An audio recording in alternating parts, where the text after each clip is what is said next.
Global support organisation తరఫున సరుకులు అందజేయడం జరిగింది ఈ నెల కూడా. మనకి అందించిన వాళ్ళు రాధిక గారు.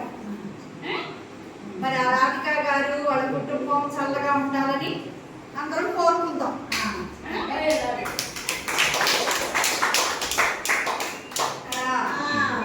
ఆపరేషన్ పడుతుందంట మరి